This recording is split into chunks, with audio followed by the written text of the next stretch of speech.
열왕기하 말씀으로 매일 성경을 묵상을 하고 있고 새벽 기도회 말씀으로 나누고 있고 또 주일 예배 말씀도 그 중에 한 본문으로 말씀을 하고 있는데 오늘 묵상하고자 하는 또 나누고자 하는 말씀은 이스라엘 배경이 북이스라엘입니다. 열왕기하 상하는 남유다와 북이스라엘의 역사를 교차해 가면서 계속 소개를 하고 있다 보니까 이름도 남왕조의 왕들과 북왕조의 왕들이 똑같은 이름들이 그렇게 많습니다.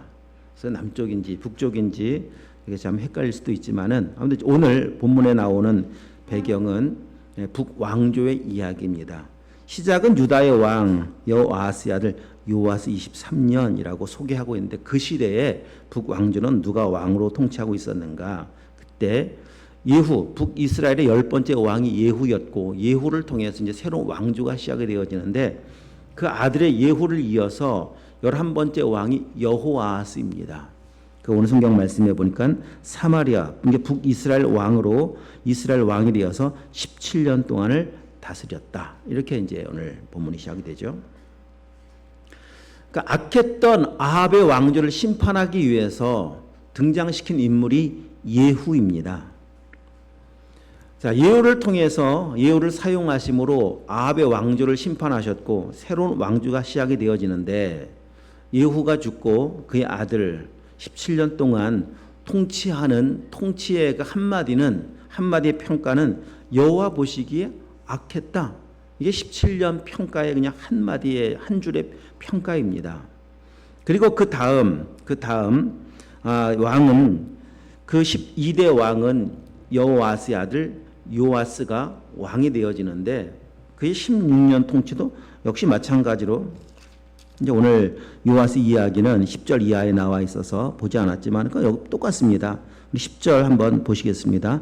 유다의 왕 요아스의 37년에 여호아스의 아들 요아스가 사마리아에서 이스라엘 왕이 되어 16년간 다스리며 11절 여호와께서 보시기에 악을 행하여 이스라엘에게 범죄하게 한 느밧의 아들 여로보암의 모든 죄에서 떠나지 아니하고 그 가운데 행하였더라. 아버지 여호아스나 아들 요아스나 똑같습니다. 그냥 붙여놓기죠. 붙여놓기. 아버지의 삶의 일생을 붙여놓기 한 게 그 아들의 삶의 모습이었고 다른 것이 없습니다. 자, 우리 여기서 좀 먼저 생각해 볼 문제는 무엇인가 하면 과거 아합을 심판하기 위해서 새롭게 등장한 예후의 왕조이지만 달라진 게 없습니다. 왕은 바뀌었는데 세상은 달라지지 않습니다. 여호와 보시기에 계속 악을 행합니다. 그래서 그 시대 역사를 가만히 이렇게 들여다보면 마치 사사기를 보는 것 같은 그런 착각이 좀 들지 않습니까? 사사기 시대의 패턴을 잘 알고 있듯이 범죄하고 범죄에 대한 하나님의 심판이 있었고 심판 이후에 회개하면 다시 또 구원의 은혜를 베풀어 주셨고 구원의 은혜가 임하면 또다시 범죄하고 또 범죄하면 심판하고 그런 패턴과 비슷한 게 똑같죠. 역사의 흐름은 항상 똑같습니다. 사사 시대로부터 500년이 지났지만 달라진 것은 없고 좋아지진 않고 여러분 시간이 지난다고 뭐 좋아지지 않는다. 시간이 그냥 지난다고 뭐 나아지는 것은 전혀 없습니다. 오늘 우리의 삶이 사사시대의 사사기의 패턴이 되지 않도록 해야 합니다. 그러기 위해서는 하나님의 은혜를 잊지 말아야 합니다. 항상 은혜 가운데 사는 그런 삶이 필요합니다.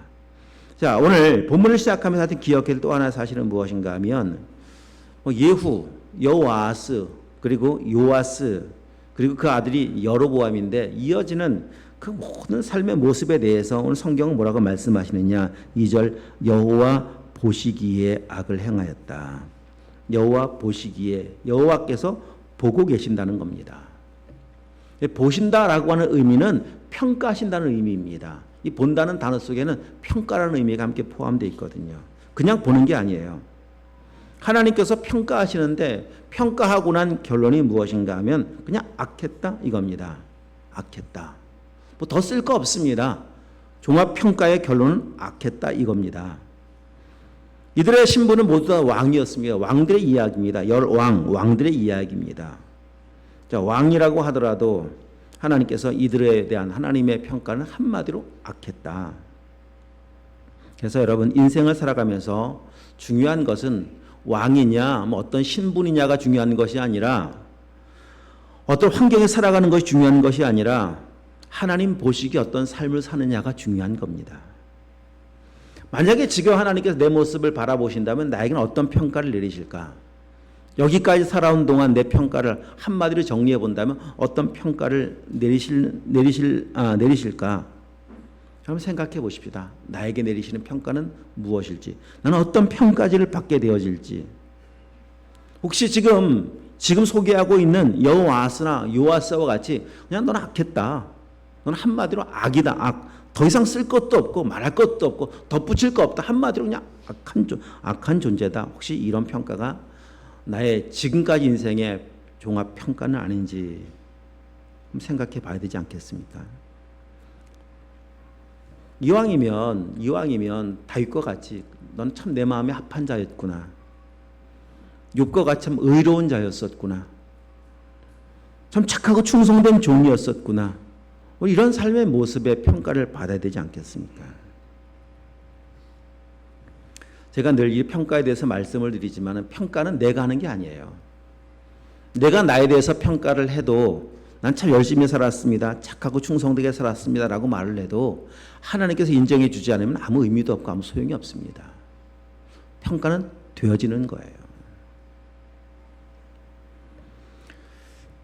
우리 할 수만 있다면 정말 우리의 삶의 모든 것을 다 기울여서라도 하나님 앞에, 하나님의 평가 앞에 온전한 모습의 믿음의 사람으로 평가되는 은혜가 있길 축복합니다. 그럴 수만 있다면 여러분 인생 잘 산 거예요. 이 세상에 어떤 일을 함과 상관없이, 어떤 신분, 어떤 지위를 누렸네와 아무 상관없이 그냥 잘 산 사람입니다. 마태복음 25장에 말씀하고 계셨던 오른편 왼편을 정확히 갈라놓으시죠. 갈라놓습니다.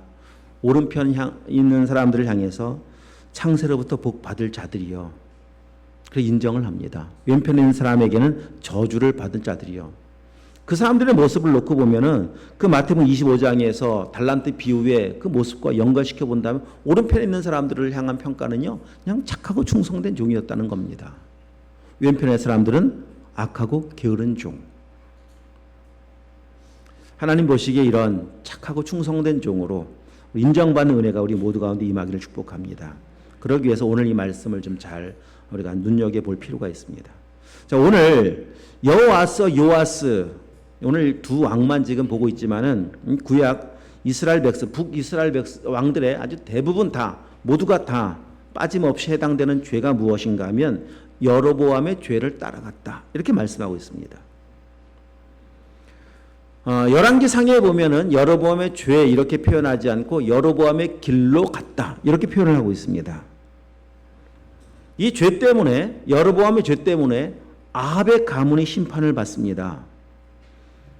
그리고 종교 개혁을 일으켰던 예후도 역시 마찬가지입니다. 우리 성경 거기 열왕기 앞으로 조금만 가서 보십시오. 예후의 이야기 한번 보도록 할까요? 10장 31절.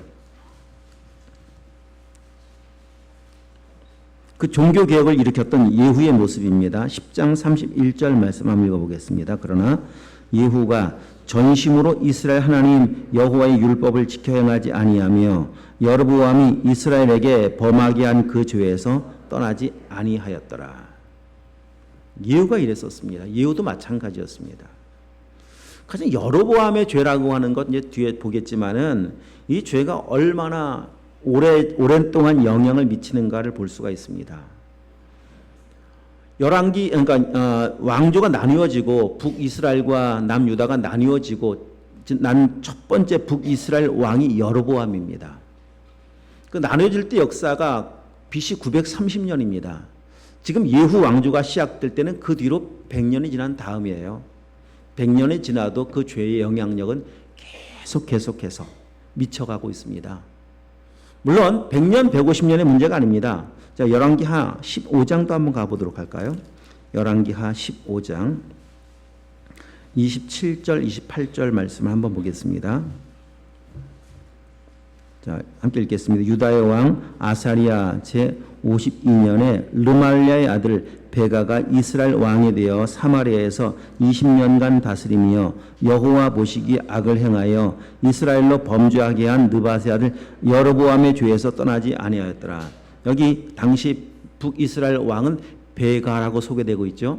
베가는 북이스라엘 왕조의 18번째 왕입니다. 북이스라엘 왕조 19번째로 끝나요. 그 말은 멸망 직전에 있다는 겁니다. 멸망 직전까지도 여로보암의 죄에서 벗어나질 않습니다. 이스라엘의 멸망의 가장 근본적인 그 원인이 바로 여로보암의 죄예요. 여로보암의 죄. 여기서 죄가 얼마나 무서운지, 그 죄의 영향력이 얼마나 강력한지를 우리는 다시 한번 확인할 수가 있습니다. 자, 죄의 삭은 뭐라고 말씀하시나요? 성경 말씀에 죄의 삭은 사망이라고 말씀하시죠. 맞습니다. 죄의 결과는 사망일 뿐입니다. 죄는 영원한 사망, 영원한 멸망으로 끌고 가려고 수단과 방법을 가리지 않습니다. 그래서 죄의 길에서 벗어나지 않고 그냥 그 길에서 계속 가면, 그 길로 계속 걸어가면 마지막은 어디서 만나게 되어지느냐? 영원한 멸망에서 만나요. 영원한 사망에서 만나요. 죄 때문에 그냥 이 땅에서 뭔가 좀 어려움을 당하고 고난을 당하고 끝나는 것이 문제가 아닙니다. 죄의 삭새 사망이라고 하는 그 말씀의 의미는 몸 죽는다는 의미가 아닙니다. 몸도 당연히 죄 때문에 죽는 거지만은 영원한 사망이라고 하는 겁니다. 영원한 사망. 사망이니까 뭐 죽는 거구나. 표현은 죽는 거라고 표현하고 있지만 죽는 거 아니에요. 영원히 사는 거예요. 어디에서? 영원한 고통의 자리에서, 완벽한 고통의 자리에서, 물 한 방울의 자비도 허락되지 않는 그 완전한 고통의 자리에서 영원히 사는 것을 사망이라고 성경은 표현하고 있거든요. 거기를 만나는 거예요. 이 죄의 길에서 벗어나지 못하면. 지금 내가 가고 있는 길이 어떤 길인지 한번 보십시오. 생명의 길입니까? 사망의 길입니까? 어떤 길로 가고 있습니까? 정확히 진단을 좀 해보아야 돌이킬 수 있는 기회가 주어지지 않겠습니까? 우리는요, 태어날 때부터 걸어오던 길은 사망의 길이에요. 멸망의 길이에요. 죄의 길이었었습니다. 어느 날 타락해서 멸망의 길을, 죄의 길을 간 게 아니라니까요. 잘 가고 있던 내가 뭔가 조금 문제가 생겨서 길을 벗어난 게 아니에요. 원래 가고 있던 길이 사망의 길이었고 죄의 길이었고 여로보암의 길이었었습니다. 이게 좀 인정이 될 필요가 있어요. 내가 그 길을 걸어가고 있는 사람이었었구나. 내 존재가 죄인임을 깨달아야만 회개할 수 있는 기회가 주어집니다. 내가 존재가 지금 내가 가고 있는 길이 멸망의 길, 사망의 길이구나라고 하는 것을 알아야 잘못 가고 있구나. 그 돌이킬 수 있는 기회가 주어지지 않겠습니까? 내가 가고 있는 길이 어느 길인지 모르는데 어떻게 돌이키겠습니까? 돌이키려고 하는 마음을 먹겠습니까? 마가복음 5장에 나오는 고라사 광인의 말씀을 많이 나누었었지만은 여러분 그 고라사 광인은 교회를 안 다니는 사람이 아니라니까요. 교회를 대충 다니는 사람도 아니라니까요. 정말 열심히 교회를 다니는 사람입니다. 최선을 다해서 교회를 다니는 사람, 종교 생활을 하는 사람이었었습니다. 근데 주님과 아무 상관이 없어요. 그는 멸망의 길을 걸어가고 있어요. 보여주고 있지 않습니까? 그에게서 끄집어내는 악한 영을 돼지떼기 집어넣어 보니까 그 2,000마리 되는 돼지떼가 어디로 향해 달립니까? 어디로 달려요? 물 쌓는 바다, 멸망하는 바다로 달려가잖아요. 그게 그 사람이었다니까요. 어떤 사람? 예수님 보고 달려오기까지 했고 예수님 보고 절도하는 사람이었었고 예수님을 향해서 지극히 높으신 하나님의 아들이라고 큰 소리로 찬송도 불렀던 사람이라니까요. 저 세상 사람 아니에요. 세상 사람 이야기 아닙니다. 북왕조의 이야기, 이스라엘 역사 이야기, 성경에 나오는 사람들, 세상 사람들 이야기 아닙니다. 적어도 그들은 우리는 택함 받은 백성이라고 자부하는 사람들의 이야기예요. 그래서 사망의 길을 향해 가고 있어요. 여로보암의 길을 향해 가고 있어요. 멸망의 길을 향해 가고 있어요. 마찬가지입니다. 내가 지금 그 길로 가는 사람이었었습니다. 내가 그 길로 가고 있습니다라고 하는 것을 먼저 보아야 돼요. 잘못된 길로 가야, 잘못된 길로 가고 있는 걸 알아야 유턴을 하잖아요. 방향을 전환하지 않겠습니까? 모르는데 어떻게 바꿔요? 모르는데. 정말 내가 내 길이 하나님의 은혜로 인도함 받아서 내 가고 있는 길의 방향을 볼 수 있어야 되고 내 길이 사망의 길인 걸 알 수 있어야 되고 그 길에서 그렇지 않으면 벗어날 방법이 없습니다. 우리 모두가 다 진짜 회심하여 영적인 유턴이 있고 영적인 회심이 있고 그래서 사망의 길에서 벗어나서 생명의 길을 가는 은혜가 있기를 축복합니다. 그러기 위해서는요, 오늘 이 말씀을 통해 우리의 모습을 정확히 한번 다시 진단해 볼 필요가 있어요. 자, 오늘 반복적으로 말씀해 주고 있는 죄가 여로보암의 죄라고 하는 건데 그 여로보암의 죄가 도대체 뭐냐 한번 좀 살펴봐야 되겠죠. 열왕기상을 한번 여기 접어두시고 가보도록 하십시다. 열왕기상 12장입니다. 열왕기상 12장. 자, 북왕조 남유다로 나누어진 다음의 이야기입니다. 25절 이하에 보면은 여로보암이 에브라임 산지에 세겜을 건축하고 그 땅에 나라를 만들어 가고 있는데 자, 어디부터 보시는가 하면 28절부터 33절까지 한번 쭉 읽어보겠습니다. 다 함께 시작. 이에 계획하고 두 금송아지를 만들고 무리에게 말하기를 너희가 다시는 예루살렘에 올라갈 것이 없도다. 이스라엘아, 이는 너희를 애굽 땅에서 인도하여 올린 너희의 신들이라 하고 하나는 베델에 두고 하나는 단에 둔지라. 이 일이 죄가 되었으니 이는 백성들의 단까지 가서 그 하나에게 경배함이더라.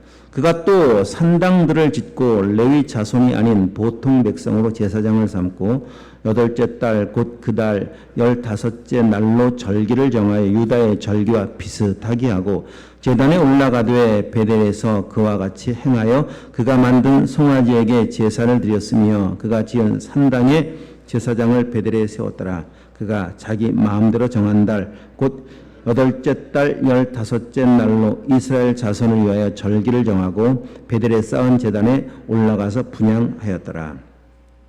이게 여로보암의 죄입니다.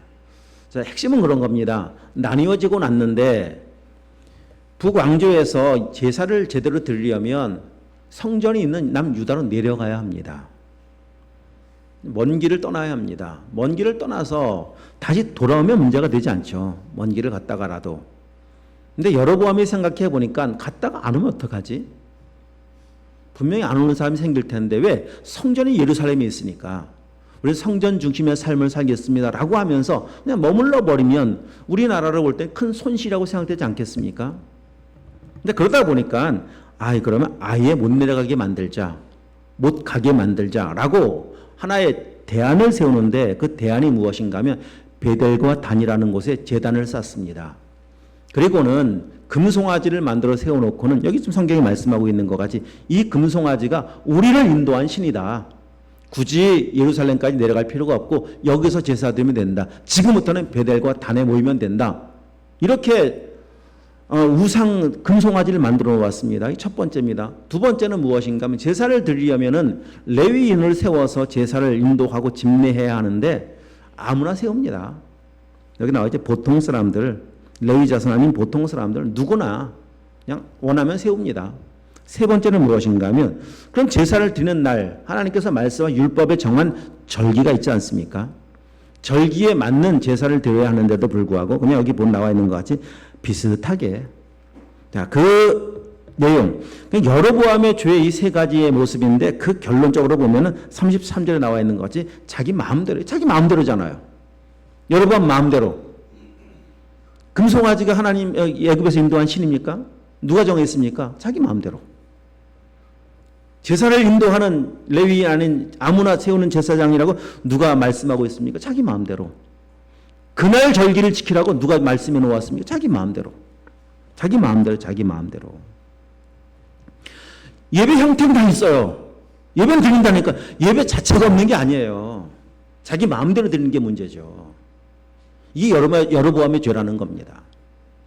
자기 마음대로 드리곤 예배를 드렸대요. 난 이제 할 거 다 했습니다. 내가 할 거 다 했습니다. 내가 하나님께 드릴 의무 다 했습니다. 근데 하나님과 아무 상관이 없잖아요. 여러분 하나님 그런 예배를 받으십니까? 여러분 오늘 마찬가지입니다. 그냥 교회 왔다 갔다 한다고 예배 드리는 거 아니에요. 지금도 그러니까 내가 이런 말씀 드렸던 거예요. 내가 가고 있는 길이 생명의 길이냐 사망의 길이냐 한번 진단해 보십시다. 진단해 보면서 여러보암의 죄로 진단해 보는 거예요. 그 말은 무슨 말씀인가 하면 하나님을 예배함에 있어서 우리가 오늘 교회를 나와 계시지만은 진짜 하나님의 받으신 예배를 드려야 온전한 예배 아니겠습니까? 하나님께서 원하신 예배가 뭡니까? 성경에 말씀하고 계십니다. 영과 진리로 예배하는 그 예배를 나는 받는다. 내 마음대로 드리는 예배 안 받습니다. 자기 마음대로 드리는 예배 받지 않습니다. 그렇게 계속 살아가는 거예요. 교회를 떠나지 않고. 그 죄가 여로보암의 죄예요. 여로보암의 죄는 BC 930년에 시작이 되었지만은 그 이전부터 있었고 아담이 범죄한 때부터 있었고 여러분 지금까지도 이 죄는 이 죄의 물줄기는 죄의 영향력은 끝나 본 적이 없어요. 계속 반복되고 있습니다. 자기 마음대로 사사기 자기 마음대로 자기 소견에 옳은 대로 이게 사사기잖아요. 그때만 사사시대입니까? 지금도 사사시대라네. 자기 마음대로요. 자기 마음대로. 그래서 여로보암의 죄라고 하는 것은요. 사망의 길을 향해 가고 있는 사람들에게는 너무 코드가 잘 맞아요. 얼마나 좋습니까? 내 마음대로 예배드리는데요. 내가 하고 싶은 대로 예배드리는데요. 내 멋대로 예배드리는 얼마나 좋아요. 가고 싶으면 가고 가기 싫으면 가지 않고 내 마음대로 다 내 마음대로. 이게 죄라니까요. 죄는 내 마음대로가 죄예요. 죄의 근본적인 정의는 그렇습니다. 하나님을 떠났어요. 내 마음대로 살아가는 게 죄예요. 하나님과 상관없는 게 죄라니까요. 한번 잘 생각해 보십시다. 오랫동안 교회를 다녔어요. 우리 주일학교 아이들도 지금 모여 있지만은 지금 다 모태신앙들입니다. 벌써 이제 중학교를 갈 나이 되면은 13년 교회를 다닌 거고 지금 뭐 적어도 10년 이상 막 교회를 횟수가 그렇게 되셨네요. 우리 아이들도 10년 교인 되셨네요. 10년. 20년 교인 되신 분도 계시고 30년도 계시고 40년도 계시고 50년도 계시죠. 50년. 60년도 계시죠. 뭐. 그리고 그렇게 오래 교회 다녔어요. 지금 보니까. 저도 마찬가지예요. 야, 참 오래 다녔네요. 정말. 한번 잘 생각해 보세요. 왜 그렇게 오랫동안 교회를 다녔는데 믿음의 삶의 모습은 믿음으로 산다라고 하는 것은 왜 늘 낯설까? 기도하고 예배하고 말씀 보고 이건 예배 신앙의 가장 핵심 중에 핵심이고 중심 중에 중심인데도 불구하고 왜 내게는 마치 남의 옷을 입은 것 같이 익숙하지가 않을까? 도대체 왜 그럴까? 늘 어색하고 늘 불편하고 믿음으로 한번 반응해 보겠다라고 하는 삶, 믿음의 언어, 아니 사는 것 둘째치고라도 믿음으로 한번 표현해 보는 것. 아니 교회에 나와서 예배하고 말씀 보고 기도하는 이런 시간 이외에는 믿음의 언어가 내 삶에 전혀 나오지 못하는 그 이유는 도대체 무엇일까? 그러면서 신기한 거 있잖아요. 배우지 않고 훈련받지 않은 그 죄의 요소들은요. 여러분 욕하는 법 배워본 적 있어요? 우리 아이들 욕하는 법 배워본 적 있어요? 욕하는 법 특강 인터넷으로 뭐 받아본 적 있어요? 없죠, 그죠? 근데 왜 이렇게 자연스럽게 나오죠? 거짓말하는 특강 배워본 적 있어요? 거짓말하는 제자훈련원 가본 적 있어요? 없죠? 한 번도 가본 적이 없는데 벌써 그냥 머릿속에서 거짓말이 막 뭔가 상황만 딱 만나면 돌아가기 시작해요. 왜 그렇죠 도대체 이것은? 왜 이런 것 너무 익숙한데? 감사하고 기뻐하고 이런 은혜의 표현들은 그렇게 어려운데 그냥 뭐 조금만 마음에 안 들면 짜증내고 원망하고 불평하는 것은 왜 이렇게 자연스러운지 왜 도대체 신앙의 길, 믿음의 길, 십자가의 길 이런 것은 정말 삶을 한 걸음 한번 내디뎌 보기가 그렇게 어려운데 내 멋대로 살아가는 죄의 길은 성경 말씀하시죠. 로마 3장에 보면요. 그냥 죄의 길로 향해 가는 길은 너무 빠르대요. 죄로 향해 나가는 길은. 왜 그런가 하는 거 아니겠습니까? 지금 도대체 우리가 교회를 안 다녀서 그렇습니까? 교회 다닌 연수가 짧아서 그렇습니까? 뭐가 문제입니까? 우리가 가는 길이 아직도 여로보암의 길이기 때문에 그렇습니다. 생명의 길을 향해서 가지 못하고 주께서 인도하시는 십자가의 길을 향해서 걸어가지 못하고 아직도 사망의 길을 향해 가고 있다 보니까 생명으로 가고 있는 생명의 삶에 대한 이 생명의 언어들이, 생명의 삶들이 그렇게 어려운 거 아니겠습니까? 그래서요, 오늘 성경 말씀 다시 이제 본문에 와서 보시면, 자, 여호아스 그 아들 여호아스 그 아들 요아스 그 아들 여로보암 그 아버지 예후 왕조의 지금 아버지의 모습을 아들에게 그대로 붙여놓게 한 것처럼 똑같습니다. 얼마나 잘 배우는지 모릅니다. 금방금방 배워요. 그냥 아버지의 모습 그대로를 아들의 모습 속에 붙여놓고, 아들의 모습 그대로를 또 아들의 모습 그대로 붙여놓고, 왜 본 게 그거고 배운 게 그거밖에 더 있겠습니까? 그래서 부모는 이런 표현이 있어요. 부모는 자녀의 거울이라고 말을 합니다. 금방 배워요. 너무 잘 배워요.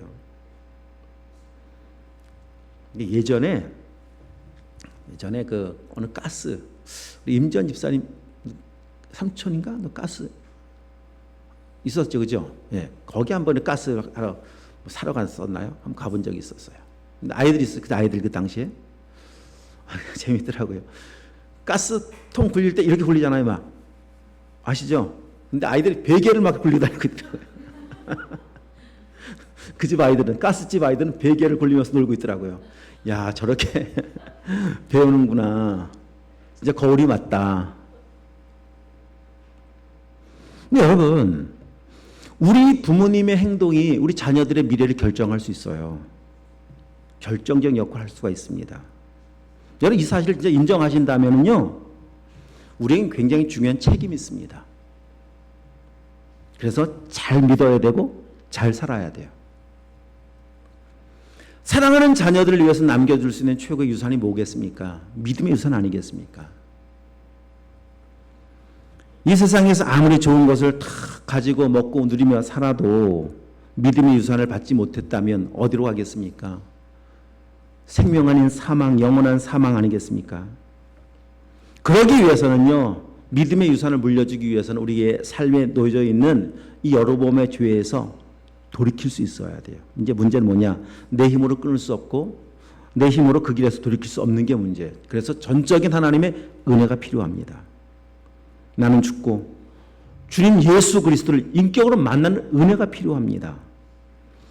하나님은 그렇게 완전한 변화의 은혜를, 돌이킴의 은혜를 주시려고 어떤 일을 행하시는가를 보십시오. 오늘 본문의 말씀에 보면, 자, 오늘 본문에 다시 이제 와서 보십시다. 2절 말씀, 여로보암을 따라간다, 떠나지 않는다, 그렇게 말씀하고 계시죠. 여호아스는 계속 그 길을 걸어갑니다. 자, 3절 한번 읽어봅니다. 시작. 여호와께서 이스라엘에게 노아스 아들 아람 왕 하사엘의 손과 그의 아들 베나단의 손에 넘기셨더니, 아람 왕의 4절, 이스라엘을 학대함으로 여호아스가 여호와께 간구하며 여호와께 들으셨으니 이는 그들이 학대받음을 보셨습니다. 여로보암의 죄를 따라가고 있었던, 돌이키지 못하고 있는 여호아스에게 하나님이 아람을 붙여서 학대하게 하셨습니다. 고통을 주게 하셨습니다. 자, 그러자 여호아스는 고난을 당하자 하나님께로 나갑니다. 간구했다고 성경이 말씀하고 있습니다. 그럼 하나님은 어떤 일을 행하셨는가? 은혜를 베풀어 주시죠. 그 은혜가 무엇인가 하면 5절 읽었던 말씀과 같이 여호와께서 이에 구원자를 이스라엘에게 주심에 이스라엘 자손이 아람 사람의 손에서 벗어나 전과 같이 자기 장막에 거하였으나, 전과 같이 자기 장막에 거하는 은혜, 이게 얼마나 큰 은혜인지 모릅니다. 여러분, 일상을 살아가는 것이 얼마나 큰 은혜인지 일상이 깨어져 보면 알잖아요. 그렇죠? 우리가 숨 쉬고 호흡하고 먹고 마시고 집이 돌아갈 집이 있고 드릴 예배할 수 있는 교회가 있고, 이게 일상이잖아요. 일상. 이게 얼마나 큰 은혜인지 지금 일상을 살고 있을 때 모른다니까요.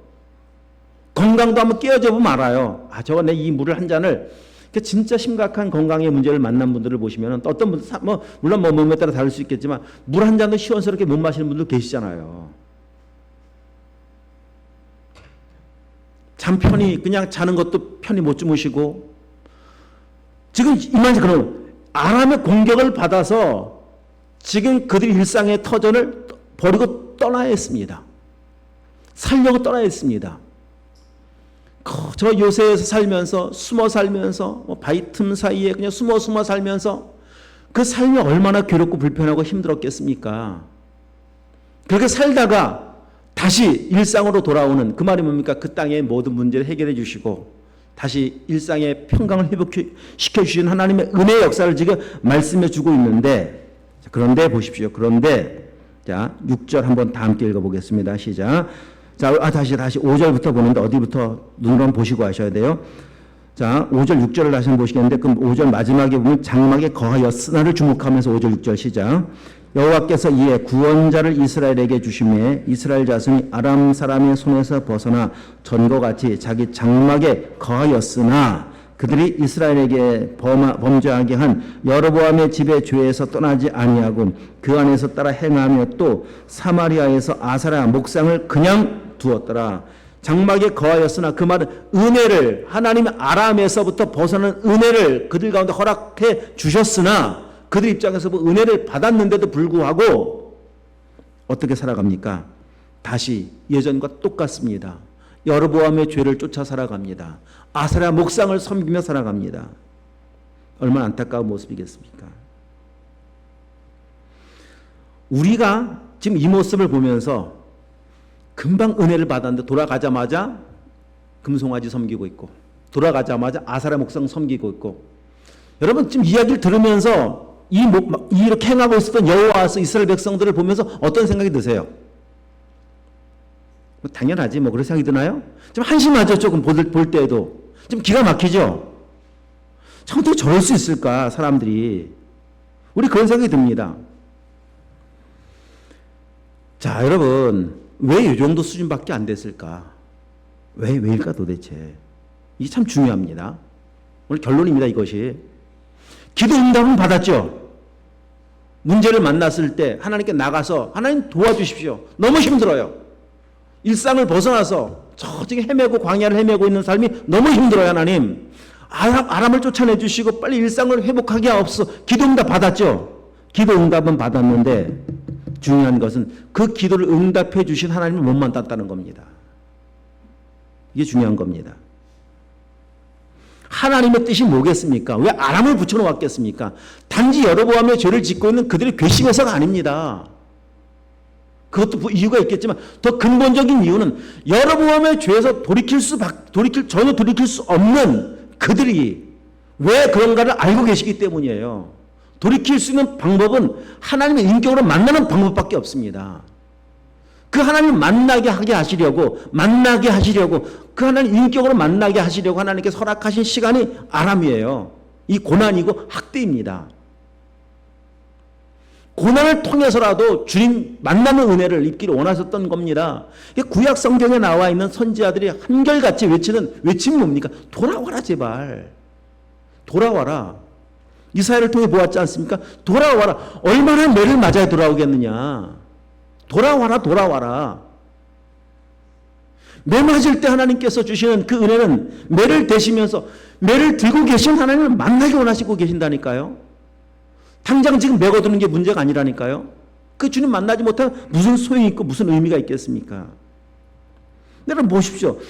돌아왔습니다. 은혜를 입었습니다. 하나님의 그 기도 응답을 받았는데 그냥 똑같이 범죄하고 나니까 7절에 이렇게 말씀하시죠. 7절 읽어봅니다. 아람 왕이 여호아스의 백성을 멸절하여 타작마당이 티끌같이 되게 하고 마병 50명과 병거 10대와 보병 10,000명 외에는 여호아스에게 남겨두지 아니하였더라. 이 7절의 말씀이 뭡니까? 그냥 하나님께서 결국 돌아오지 못하면 티끌같이 심판하시는 하나님의 엄한 심판이 있음을 지금 알려주고 계시는 거예요.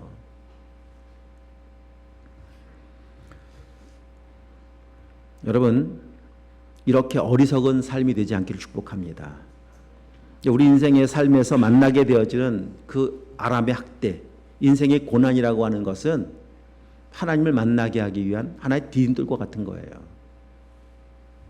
그 시간을 통해 주님 만나셔야 돼요. 그 과정을 통해서 주님을 인격으로 만나는 기회의 시간 될 수 있어야 합니다. 그 기회를 놓치지 마셔야 합니다.